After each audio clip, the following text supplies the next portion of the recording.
এবার যুক্তরাজ্য জারি করলো সতর্কতা।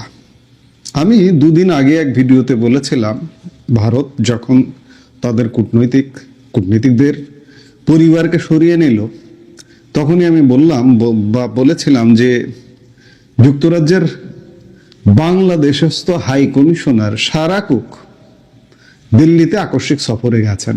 সফরটা কি জন্য? ভারতের মনোভাব বোঝা যে বাংলাদেশের নির্বাচনে আসলে কোন পাল্লাটা ভারী, কার দিকে ঝুঁকে পড়ছে।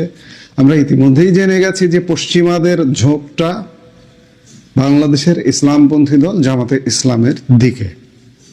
এটা সাম্প্রতিক সময়ে এটা তৈরি হয়েছে 1-1.5 মাসের মধ্যে খুব তীব্রভাবে। তো সেই ঝোঁকটা আছে, কিন্তু এই ঝোঁকটা বাংলাদেশ কি উতরে যাচ্ছে? বাংলাদেশ কি শান্তির দিকে চলে যাচ্ছে? শান্তির দিকে যে যাচ্ছে না, সেই চিহ্নগুলো কিন্তু খুব সুস্পষ্ট। ইতিমধ্যেই আপনারা জানেন যে ভারত বাংলাদেশে তাদের হাই কমিশনে কূটনীতিকদের যে পরিবারের সদস্যরা, তাদের ইতিমধ্যে প্রত্যাহারের সিদ্ধান্ত নিয়েছে। এবং গত রাতে খবর পাওয়া গেল যে সারা কুক দিল্লি সফরে গেলেন, পশ্চিমা দেশের অন্যতম এক প্রভাবশালী দেশের প্রতিনিধি বাংলাদেশে British high commissioner Sarah Cooke, তিনি ফিরে আসবার পরে যুক্তরাজ্য বাংলাদেশ নিয়ে একটা সতর্কতা জারি করলো। এবং এই সতর্কতা মাঝে মাঝেই তারা জারি করে থাকে, কিন্তু এবারের সতর্কতাটা একটু ব্যতিক্রম, কারণ এখানে পার্বত্য চট্টগ্রামকে যুক্ত করে এটির সতর্কতা জারি করা হয়েছে। আপনারা জানেন যে পার্বত্য চট্টগ্রাম ক্রমেই সংঘাতপূর্ণ হয়ে উঠছে। বলা হচ্ছে যে বাংলাদেশের ত্রয়োদশ জাতীয় সংসদ নির্বাচন ও পার্বত্য চট্টগ্রামে অস্থিরতার আশঙ্কায় ব্রিটিশ নাগরিকদের জন্য ভ্রমণ সতর্কতা জারি করেছে যুক্তরাজ্য। দেশটির ফরেন কমনওয়েলথ অ্যান্ড ডেভেলপমেন্ট অফিসের FCDO সর্বশেষ তথ্য অনুযায়ী পার্বত্য চট্টগ্রামের জেলাগুলিতে জরুরি প্রয়োজন ছাড়া সব ধরনের ভ্রমণ থেকে বিরত থাকার পরামর্শ দেওয়া হয়েছে তাদের নাগরিকদের। যুক্তরাজ্যের ভ্রমণ সতর্কতায় উল্লেখ করা হয়েছে 12 ফেব্রুয়ারি বাংলাদেশের জাতীয় নির্বাচন অনুষ্ঠিত হবে। গত বৃহস্পতিবার নির্বাচনী প্রচারণা শুরু হয়েছে। দেশ জুড়ে রাজনৈতিক সভা সমাবেশ বাড়বে। এ সময় বড় ধরনের জনসমাগম, নিরাপত্তা বাহিনীর ব্যাপক উপস্থিতি এবং যাতায়াত ব্যবস্থায় বিঘ্ন ঘটার আশঙ্কা রয়েছে। ব্রিটিশ নাগরিকদের চলাচলের ক্ষেত্রে সতর্ক থাকতে এবং প্রয়োজনীয় বিকল্প পরিকল্পনার পরামর্শ দেওয়া হয়েছে। রাঙ্গামাটি, খাগড়াছড়ি ও বান্দরবানের মতো দুর্গম এলাকাগুলোতে ঝুঁকি বেশি থাকায় অতি জরুরি প্রয়োজন ছাড়া এসব এলাকায় ভ্রমণ না করতে বলা হয়েছে। প্রতিবেদনে উল্লেখ করা হয়, যেসব এলাকায় ভ্রমণ সতর্কতা জারি করা হয়েছে সেখানে জরুরি অবস্থায় যুক্তরাজ্য সরকারের পক্ষ থেকে সহায়তা দেওয়া কঠিন হতে পারে।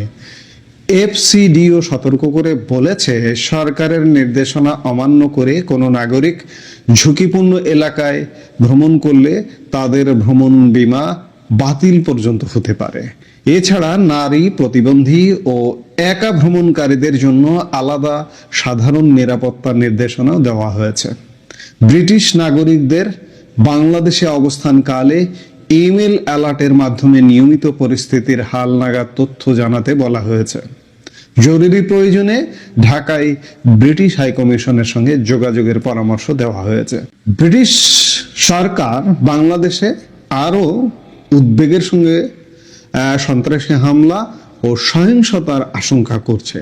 বাংলাদেশে সাধারণ নির্বাচনকে কেন্দ্র করে অস্থিতিশীল পরিস্থিতি ও সন্ত্রাসী হামলার আশঙ্কার কথা বলেছে FCDO। সংস্থাটি জানিয়েছে, বাংলাদেশে বর্তমানে উগ্রবাদী গোষ্ঠীগুলো তৎপর রয়েছে। তারা যে কোনো সময় হামলা চালানোর চেষ্টা করতে পারে। বিশেষ করে রেস্তোরাঁ, গণপরিবহন, ভিড় এলাকা, ধর্মীয় উপাসনালয় এবং রাজনৈতিক সমাবেশগুলোতে এ ধরনের হামলার ঝুঁকি বেশি। ধর্মীয় সংখ্যালঘু এবং ইসলাম বিরোধী হিসেবে অভিযুক্ত ব্যক্তিদের লক্ষ্যবস্তু করা হতে পারে।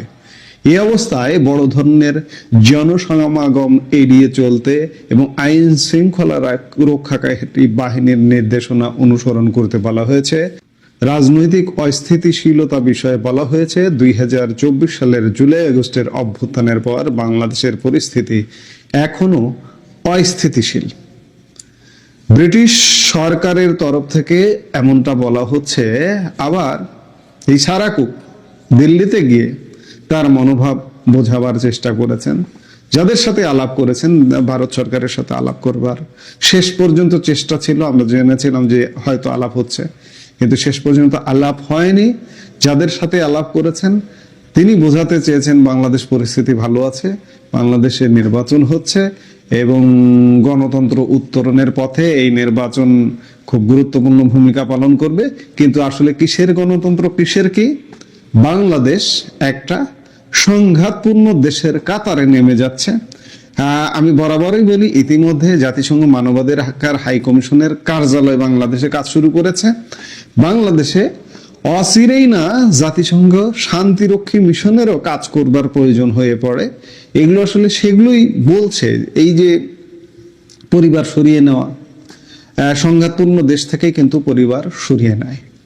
ইরাক, ইরান কিংবা ইউক্রেন বা এই সব দেশ, আফগানিস্তান, এইসব দেশ থেকে কূটনীতিকরা বিভিন্ন সময়ে তাদের পরিবারের সদস্যদের সরিয়ে নিয়েছে। সেটা মার্কিন যুক্তরাষ্ট্র থেকে শুরু করে পশ্চিমা বিভিন্ন দেশ সরিয়ে নিয়েছে। আজকে বাংলাদেশে শুরু করলো ভারত পরিবার সরিয়ে নেওয়া। যুক্তরাজ্য ভ্রমণ সতর্কতা জারি করলো। আগামীকালকে মার্কিন যুক্তরাষ্ট্র ভ্রমণ সতর্কতা জারি করবে। একদিকে তারা জামাতিকরণ করছে দেশ, আর একদিকে দেশ ঢুকে যাচ্ছে সংঘাতের দিকে, যার কারণে তারা নিজেরা নিজেদের কিন্তু সতর্কতা বজায় রেখে চলছে, আর আমাদেরকে একটা অতল গহ্বরের মধ্যে ঢুকিয়ে দিচ্ছে। শেষ কোথায়, কিভাবে শেষ হবে আমরা দেখতে থাকি। এছাড়া এটা যে শেষ করবে কে করবে এই দেশে এই মুহূর্তে? এই যে রাজনৈতিক দলগুলো যারা নির্বাচন করছে তারা করবে। তারা তো এই যে সরকারটি সংঘাতের মধ্যে বাংলাদেশকে ঢুকিয়ে দিয়েছে তাদেরই তো সমর্থক। আমি বরাবর বিভিন্ন কন্টেন্টে এগুলো বলছি। আবার আরেকটি জিনিস লক্ষণীয়, খেয়াল করে দেখুন যে যুক্তরাজ্য পার্বত্য চট্টগ্রাম জুড়ে তাদের নাগরিকদের ভ্রমণের সতর্কতা জারি করেছে। কেন? সেখানে মিয়ানমার সংকটের কারণে, মিয়ানমারের যুদ্ধ। আপনারা জানেন যে আমাদের সীমান্তের ওপারে কখনো কখনো যুদ্ধের দামামা, যুদ্ধের ছিটে ফোঁটা এপারেও চলে আসে, তাদের গোলাগুলি এপারেও চলে আসে, বোমা বিস্ফোরণ এপারেও চলে আসে, সীমান্তের এপারেও চলে আসে।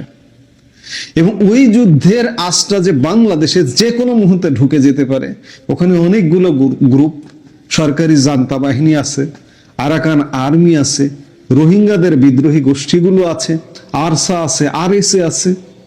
কাজেই ওই অঞ্চলটা ইতিমধ্যে যুদ্ধ খেলা চলছে। যুদ্ধের মধ্যে যে আমাদের বাংলাদেশ ভূখণ্ড যে কোনো সময় ঢুকে যাবে, যুক্তরাজ্যের এই সতর্কতা, পার্বত্য চট্টগ্রাম নিয়ে এই সতর্কতা, তারই একটা আভাস বলতে পারেন।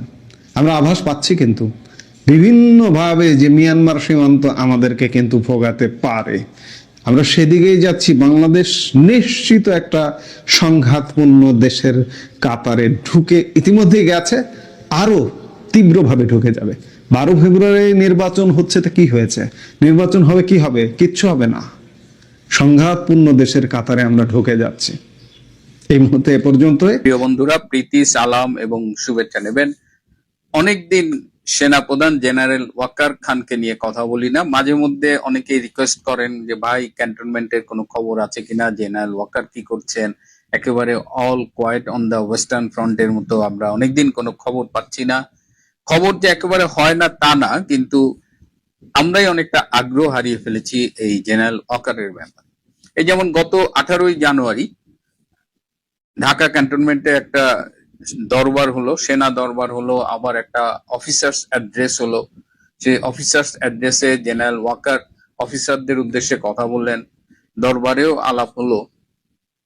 তো এই দরবার এবং অফিসার্স অ্যাড্রেসে মোটামুটি ঢাকায় যারা ছিলেন তারা যোগ দিয়েছেন ফিজিক্যালি, আবার অনলাইনে সারা বাংলাদেশ থেকে অনেকে যোগ দিয়েছেন।